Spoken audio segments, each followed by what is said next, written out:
এই জামানার মানুষগুলোর মানুষ নাহি বলে, গরু ঘোড়া হার মানাইয়া, গরু ঘোড়া হার মানাইয়া হাইনার মতো চলে। আমি কেন আহিলাম রে এই জামানাতে, আমি কেন আহিলাম রে? কথা কয় না কে?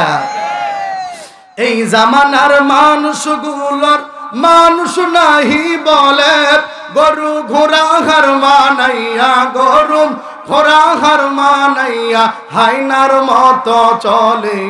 আমি কেন আহিলাম রে এই জামানাতে, আমি কেন আহিলাম রে? কথা কন, কথা কথা কথা কন, ঠিক কিনা?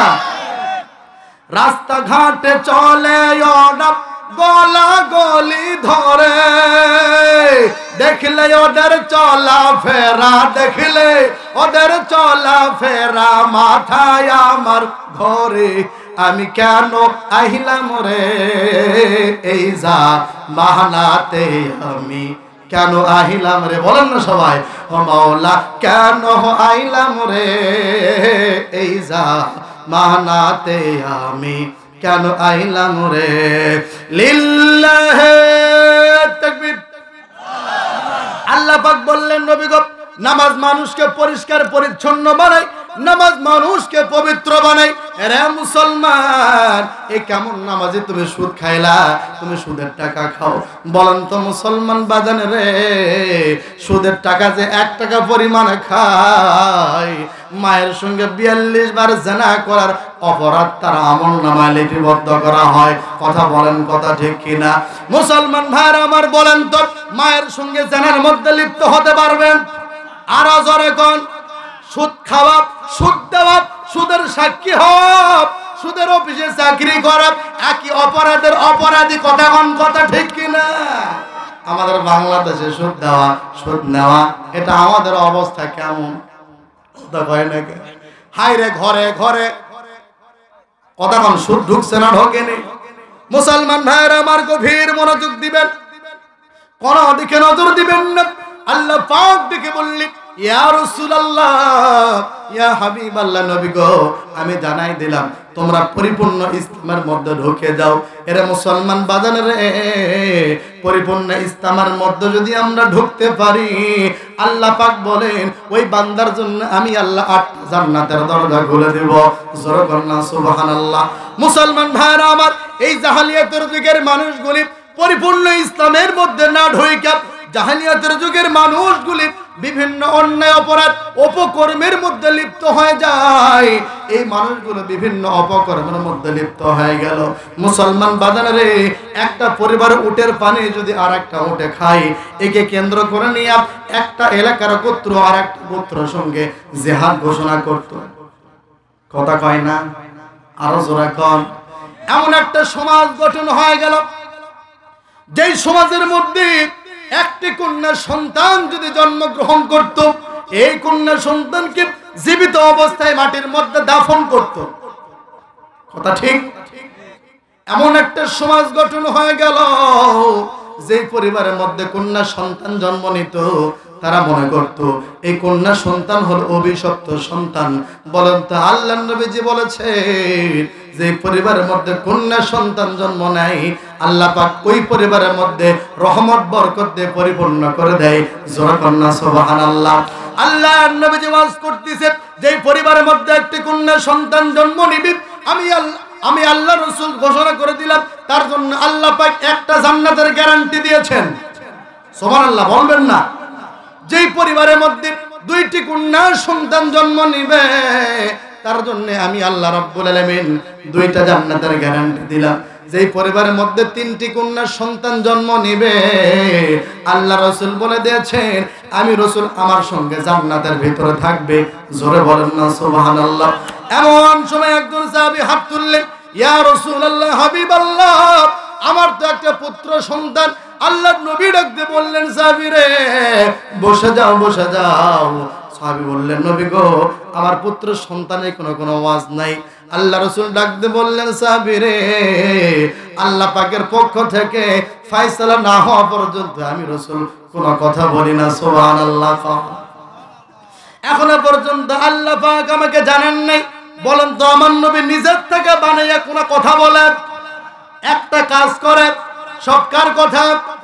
আল্লাহ রাব্বুল আলামিন বলছেন ওয়া মা ইয়ানতিকু আনিল হাওয়া ইন হুয়া ইল্লা ওয়াহয়ুন ইউহা।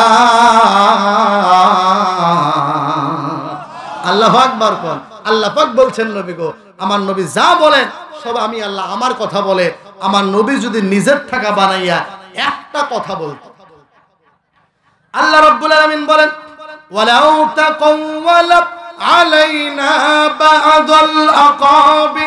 আল্লাহ রাব্বুল আলামিন ডাক দিয়ে বললেন ওগো নবীজি, আপনি নিজের থেকে বানাই একটা কথা যদি বলতেন, আমি আপনার ডান হাতকে চেপে ধরতাম আর আপনার কণ্ঠনালীকে আমি আল্লাহ পাক এক টান দিয়ে ছিঁড়ে ফেলে দিতাম। সুবহানাল্লাহ বলেন। তার নবী যা বলেছেন কার কথা বলেছেন? আরো জোরে কোন কার কথা? মুসলমান ভাইরা আমার গভীর মনোযোগ দেন। এই অসভ্য সমাজকে সভ্যতে পরিণত করার জন্য আল্লাহ রাব্বুল আলামিন অস্থির সমাজকে স্থির করার জন্য, এরা মুসলমান আমাদের বাংলাদেশে এখন নবী নাই, আছে কি ভাই? আরো জোরে কোন। নবী কিন্তু নাই রে, কিন্তু আমার নবী আমাদের কাছে হাদিস আছে না? না আছে না? আছে। মুসলমান ভাইরা আমার গভীর মনোযোগ দিবেন। আল্লাহ রাব্বুল আলামিন বললেন নবী গো, আমি আল্লাহ রাব্বুল আলামিন এই পৃথিবীর মানুষকে আলোর পথ দেখাবার জন্য, সত্যের পথ দেখাবার জন্য, আমি আল্লাহ পাক জান্নাতের পথ দেখাবার জন্য, কোরআনের পথ দেখাবার জন্য আমি আল্লাহ রাব্বুল আলামিন এই দুনিয়ার জমিনে আমি আল্লাহ পাক দুইটা পথ প্রদর্শক পাঠাই দিয়েছি। জোরে কন্না সুবহানাল্লাহ। পথ দেখাবে, পথ প্রদর্শক কয়টা পাঠাইছেন আল্লাহ? আরো জোরে কোন কয়টা? আমার কথা নিয়ে আল্লাহ রাব্বুল আলামিন বলছেন ইয়া আইয়ুহান নাসু ক্বাদ জাআকুম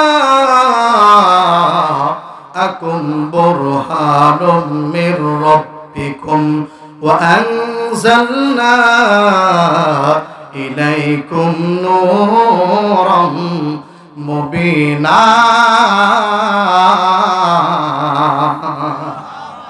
আল্লাহু আকবার বলেন। আল্লাহ রাব্বুল আলামিন বললেন নবী গো, এই আয়াতের মধ্যে আমি আল্লাহ পাক দুইটা পথ দেখাবার জন্য পথ প্রদর্শক পাঠাই দিলাম। এক নম্বর হইল ওগো নবীজি, বুরহান নামক নবী, বিশ্ব নবীজি, আপনাকে পাঠাই দিলাম মানবতার মুক্তির জন্য, নেতা হিসাবে, আদর্শ হিসাবে। চিল্লায় কন্না সুবহানাল্লাহ। ওরে ত্রিভুবনের প্রিয় মুহাম্মদ এলোর দুনিয়ায়, আইরে সাগর আকাশ বাতাস দেখ বিজদি আয়। মারহাবা কোন। আর জোরে কোন না মারহাবা। তোরা দেখে যায় আমিনা মায়ের কোলে, কচি শিশু ইসলাম দোলে, শাহাদাতের বাণী যে শোনায়, আইরে সাগর আকাশ বাতাস দেখ বিজদি আয়। মারহাবা কোন। আর জোরে কোন না মারহাবা। বলতে পারেন সঙ্গীতটা কে লিখছেন? এই সঙ্গীতের লেখক কাজী নজরুল ইসলাম। বলেন তো কাজী নজরুল ইসলাম সঙ্গীতটা লিখছে কার মহব্বতে লিখছে? জোরে কোন। কথা বলেন। আল্লাহর নবীজির কথা কোন। কথা ঠিক কিনা? সেই নবীজির মহব্বত ভালোবাসা আমাদের কলিজায় আছে না নাই? আছে। আছে। কেমন আছে? বিশ্বাস করেন যুবকদের কলিজার ভিতরে এখন রাসূলের প্রেমের চাইতে এই মোবাইলের প্রেম বেশি ঢুকছে। কথা কোন। কথা ঠিক কিনা? আপনার ছেলে বলতেছে আব্বা আপনি যদি আগামীকাল মোবাইল না কিনে দেন, আগামীকাল থেকে কলেজ বন্ধ, আগামীকাল থেকে কোচিং বন্ধ, তোমার বাড়ি থাকবো না, তোমার বাড়ি খাবো না, তোমার বিছানায় শোবো না। কথা কোন। কথা ঠিক কিনা? ছেলে হয়ে গেছে বেতাল, মোবাইল কিনে দিলে সব তাল ঠান্ডা হয়ে যাবে। কথা কোন ঠিক কিনা? বলেন তো 18 বছরের যুবক এর মোবাইলে কি কাম? এর মোবাইলে কাম কি? একটাই কাম, এই মোবাইল দ্বারা বয়ফ্রেন্ড আর গার্লফ্রেন্ড দুইজন চ্যাটিং করবে। কথা কোন। কথা ঠিক কি?